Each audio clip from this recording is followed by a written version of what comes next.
Jadi hari itu saya dibawa ke neraka, semuanya penuh dengan teriakan, bau busuk. Nah, di penglihatan itu saya ngeliat, kok orang-orang tuh ya karena mereka saking hausnya, Pastor, karena sangat panas. Nah, mereka tuh dipancing sama air yang sedikit itu. Malah semuanya nyebur ke tungku panas itu. Tuh nyampe ke pundak orang-orang itu, saya ngeliat roh ini tuh keluarin jarum gitu. Jarumnya ditusuk ke leher.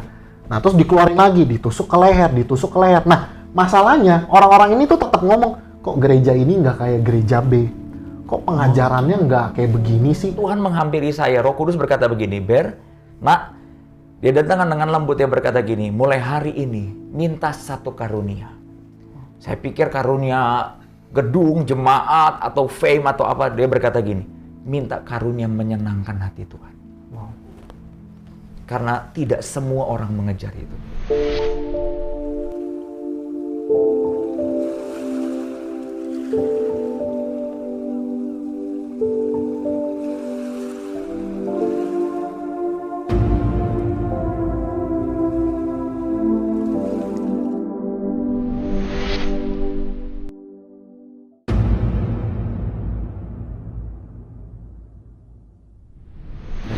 Amin. Ya, Pastor.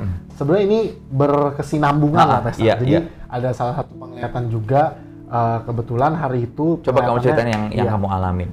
Jadi hari itu saya dibawa ke neraka, ya dengan ke Hades ya? Iya, ke Hades, Pastor, dan memang kejadiannya ya udah nggak ada yang menyenangkan sih, semuanya penuh dengan teriakan, bau busuk. Nah, spesifik, Pastor, saya singkat. Jadi hari itu saya ngelihat ada sebuah tungku api besar, gitu. Nah, terus di penglihatan itu saya ngeliat tuh ada kayak apa ya, Pastor, kayak tangga kolam berenang lah, Pastor.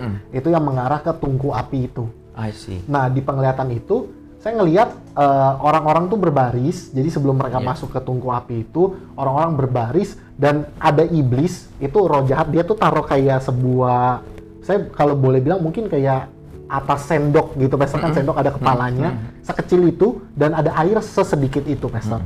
Nah, di penglihatan itu saya ngeliat tuh roh jahat tuh mancingin itu. Jadi rohmu dibawa waktu itu ngalamin? Iya, Pastor. Iya, jadi puji Tuhan ada malaikat yang nemenin gitu, Pastor.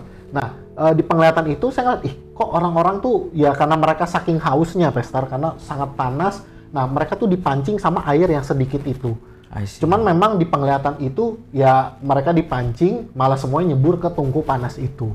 Dan yang mengerikannya, Pastor, di tungku panas itu di bawahnya tuh ada kayak lubang pembuangan. Nah, orang-orang yang udah kecebur, udah kebakar, mereka tuh dibuang lagi ke situ. Masuk lagi kayak flushing gitu ya? Iya. Kayak terus flow drain. Disuruh naik lagi, Pastor. Naik lagi. Nah, di penglihatan itu saya ngeliat di belakang itu ada roh ketidakpercayaan.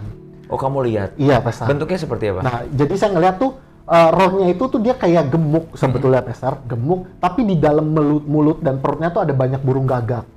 Oh, itu namanya roh ketidakpercayaan. Iya, Pastor.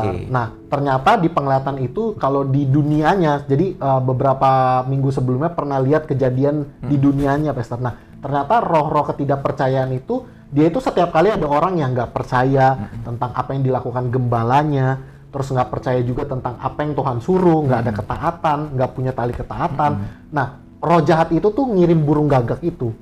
Dan ujungnya burung gagak itu bertengger, terus dimuntah-muntahin, Pastor, ke telinga orang tersebut. I see. Nah, ternyata jadi orang itu, orang itu susah punya pikiran yang bersih. Susah, Pastor. Karena semua yang masuk adalah inspired by roh jahat demons itu. Gitu. Iya, Pastor. I see. Gitu. Dan ternyata saya juga kaget, di neraka end up-nya di tungku api itu. I see. Dan memang Roh Kudus bilang ini adalah tempat buat hamba-hamba Tuhan, dalam tanda kutip semua anak-anak Tuhan yang ujungnya mengakhiri hidupnya dengan gak percaya, terus menyalahkan Tuhan, menghakimi Tuhan, dan juga menghakimi hamba-hambanya yang lain. I see. Nah, terus, Pastor, di penglihatan itu saya ngelihat tiba-tiba ada satu roh jahat tuh bentuknya monster kerdil, Pastor. I see. Kerdil. Dia tuh lari ke roh ketidakpercayaan ini. Gitu. Nah, terus si ini saya udah dengar, nah, this really interesting. Jadi Anda yang sekali lagi YouTube ini bukan untuk menaikkan follower, karena we don't need that gitu, saudara. Kita cuman pengen bahwa apa yang gereja kami alami, banyak gembala dan gereja-gereja itu dimerdekakan dan bersiaga dalam sebuah peperangan rohani, sebuah persiapan sebelum Yesus datang kedua kali. Gitu. Jadi yang interestingnya gini, saudara. Banyak pada waktu saya sharing tentang penglihatan yang saya alami dan hamba-hamba Tuhan dan para anak-anak muda ini lewatin dan alami.